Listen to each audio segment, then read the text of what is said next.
क्या तू मेरी मैं तेरा के लिए वरदान साबित होगा क्रिसमस? जानिए क्या कहता है 15 साल का रिकॉर्ड। क्रिसमस और न्यू ईयर का हफ्ता बॉलीवुड के लिए हमेशा से एक कड़ी परीक्षा रहा है। ये वह समय होता है जब किसी फिल्म की किस्मत सिर्फ पहले दिन के कलेक्शन से तय नहीं होती। इस दौर में रिलीज होने वाली फिल्म पूरे साल की चर्चा और भरोसे का बोझ अपने साथ लेकर आती है। ये साल का आखिरी बड़ा मौका होता है जहां एक फिल्म इतिहास भी रच सकती है और बुरी तरह फ्लॉप भी हो सकती है। बड़ी फिल्मों की टक्कर, इस साल ये चुनौती और भी बड़ी हो गई है। वजह है बड़ी फिल्मों की टक्कर।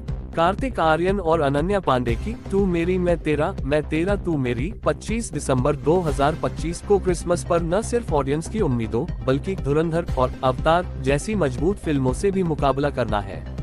ऐसे में ये रिलीज सिर्फ एक नई फिल्म नहीं बल्कि पूरे क्रिसमस स्लॉट की परीक्षा बन जाती है। बहरहाल इस खबर में हम आपको पिछले 1.5 दशक के रिकॉर्ड के जरिए बताएंगे कि क्रिसमस का त्योहार फिल्म रिलीज के लिए सफलता की गारंटी है या मुसीबत की घंटी। साथ ही ट्रेड एक्सपर्ट के नजरिए से भी इसे बेहतर समझेंगे। पहला दौर 2010 से 2014 जब ब्लॉकबस्टर गारंटी जैसा था क्रिसमस। साल 2010 से 2014 के बीच क्रिसमस रिलीज को लेकर इंडस्ट्री में धीरे धीरे भरोसा बनना शुरू हुआ। हालांकि इसकी शुरुआत उतनी अच्छी नहीं थी। भारी प्रचार और बड़े सितारों के बावजूद फिल्म 30 मार खान 2010 उतनी बड़ी हिट साबित नहीं हुई। इससे साफ हुआ कि तारीख बड़ी हो सकती है पर फिल्म का दमदार होना भी जरूरी है। इसके बाद डॉन 2 2011 ने स्टाइल और एक्शन के दम पर इस स्लॉट की साख संभाली। अगले साल दबंग 2 2012 ने साबित किया कि क्रिसमस पर ऑडियंस बड़े पैमाने का मनोरंजन देखने आती है। असल मोड़ तब आया जब धूम 3 2013 रिलीज हुई। फिल्म ने रिकॉर्ड तोड़े और क्रिसमस को एक इवेंट रिलीज में बदल दिया। इस सिलसिले को पीके 2014 ने आगे बढ़ाया और दिखाया कि इस तारीख पर दमदार कहानी भी उतनी ही असरदार हो सकती है। दूसरा दौर 2015 से 2019 जब क्रिसमस बना बड़ा युद्ध क्षेत्र। 2015 से क्रिसमस स्लॉट को सबसे ज्यादा जोखिम भरा माना जाने लगा। एक ही दिन बाजीराव मस्तानी 2015 और दिलवाले 2015 की रिलीज ने साफ कर दिया कि अब ये सिर्फ तारीख की नहीं बल्कि कंटेंट की लड़ाई है। इसके बाद दंगल 2016 ने ये साबित किया कि क्रिसमस रिलीज की असली परीक्षा छुट्टियों के बाद होती है। महीनों तक चले इसके रन ने स्लॉट की परिभाषा ही बदल दी। मास एंटरटेनमेंट की वापसी टाइगर जिंदा है 2017 के साथ हुई। वहीं जीरो 2018 ने ये याद दिलाया कि बड़े प्रयोग हर बार ऑडियंस से नहीं जुड़ते। 2019 में तस्वीर मिली जुली रही। गुड न्यूज 2019 ने हल्के फुल्के कंटेंट से ऑडियंस को जोड़े रखा। दूसरी तरफ दबंग 3 2019 ये साबित नहीं कर पाए कि एक फ्रेंचाइजी हर बार जादू चला सके। तीसरा दौर 2020 से 2024 जब हालात बदले और क्रिसमस भी। 2020 में लॉकडाउन के चलते सिनेमाघर बंद रहे। पहली बार क्रिसमस का सबसे बड़ा स्लॉट खाली रह गया। इसके बाद वापसी आसान नहीं रही। 83 2021 और सर्कस 2022 से उम्मीदें थी लेकिन बदली हुई ऑडियंस आदतों ने असर दिखाया। इसके उलट डॉन्की 2023 ने दिखाया कि अगर फिल्म धीरे धीरे ऑडियंस का दिल जीत ले तो क्रिसमस स्लॉट आज भी लंबा रन दे सकता है। वहीं बेबी जॉन 2024 ने संकेत दिया कि बदले दौर में ये तारीख अब पहले जितनी आसान नहीं रही। अब तक हमने क्रिसमस पर रिलीज हुई फिल्मों का इतिहास जाना। अब जानते हैं कि मौजूदा हालात को लेकर इंडस्ट्री एक्सपर्ट्स क्या सोचते हैं। स्लॉट तो सबसे बड़ा है लेकिन इस साल खेल अलग है।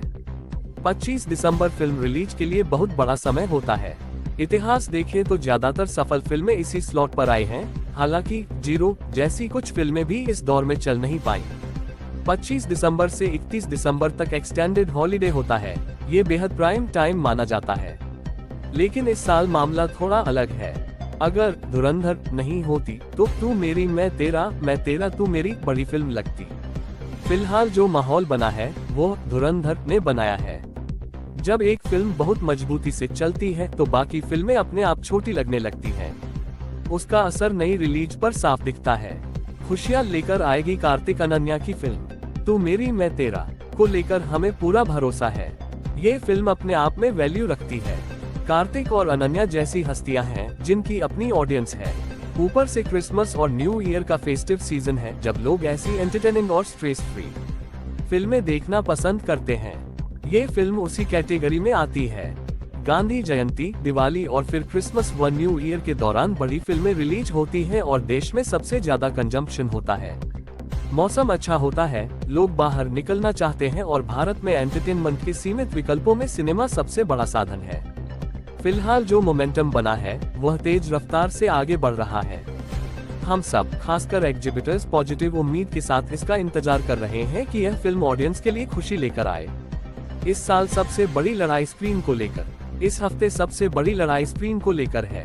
अगर पिछले 10-15 साल का डेटा देखें तो साल के आखिर में रिलीज हुई ज्यादातर फिल्में हिट रही हैं, हालांकि कुछ अपवाद भी रहे हैं। लेकिन इस बार हालात अलग हैं।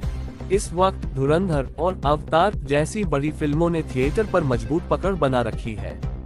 25 तारीख को बाकी फिल्मों के लिए स्क्रीन मिलना सबसे बड़ी चुनौती बन गया है। आज के दौर में क्रिसमस सिर्फ फायदा देने वाला स्लॉट नहीं रह गया है। अगर फिल्म पूरी तरह तैयार नहीं है तो यही तारीख उसके लिए ट्रैप भी बन सकती है। OTT के आने के त्योहारों पर पब्लिक का सिनेमाघर आना मजबूरी नहीं रहा।